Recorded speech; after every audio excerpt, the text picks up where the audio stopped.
రైతన్నల పండుగగా, పల్లెల పండుగగా, అల్లుళ్ళ పండుగగా, మహిళల పండుగగా సంతోషంగా జరుపుకోవాల్సిన సంక్రాంతి పండుగ ఈసారి టీడీపీ కూటమి పాలనలో, చంద్రబాబు నాయుడు గారి పాలనలో జూదగాళ్ళ పండుగగా, త్రాగుబోతుల పండుగగా, పందెం రాయుళ్ళ పండుగగా తయారు కావడం అనేది చాలా దురదృష్టకరం, శోచనీయం, గర్హనీయం.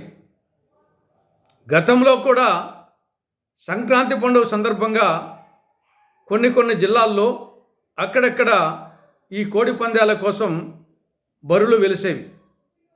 అక్కడ కూడా ఇటువంటి సంఘటనలు కొన్ని జరిగేవి. కానీ ఈసారి విచ్చలవిడి అయిపోయింది, బరితెగింపు అయిపోయింది.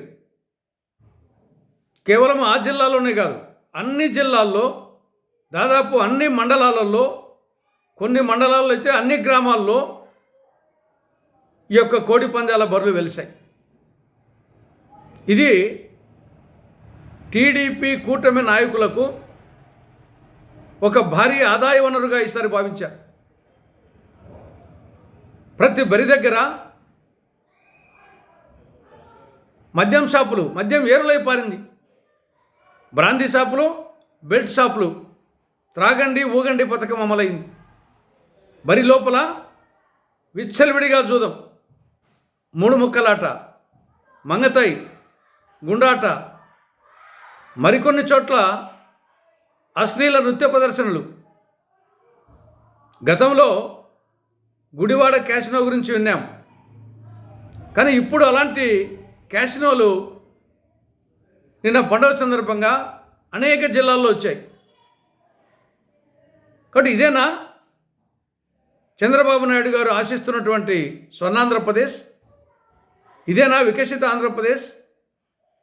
ఇదేనా ఆరోగ్య, ఆనంద, సంపద ఆంధ్రప్రదేశ్? ఇప్పటికే రాష్ట్రంలో శాంతి భద్రతలు అదుపు తప్పాయి. శాంతి భద్రతలు పెన మీద నుండి పొయ్యిలో పట్టేట్టు తయారైపోయింది. గతంలో జగన్ పాలనలో పెన మీద ఉంటే ఇప్పుడు పొయ్యిలో పడ్డాయి. మరి ఇటువంటి సంఘటనల ద్వారా లాండర్ పూర్తిగా అదుపు తప్పుతుంది. రాష్ట్రం అరాచక ఆంధ్రప్రదేశ్, ఆటవిక ఆంధ్రప్రదేశ్, అనాగరిక ఆంధ్రప్రదేశ్ అవుతుంది. ఆఫ్ఘనిస్తాన్ మించిపోతుంది. తస్మాత్ జాగ్రత్త అని కాంగ్రెస్ పార్టీ టీడీపీ కూటమి ప్రభుత్వాన్ని హెచ్చరిస్తూ ఉంది.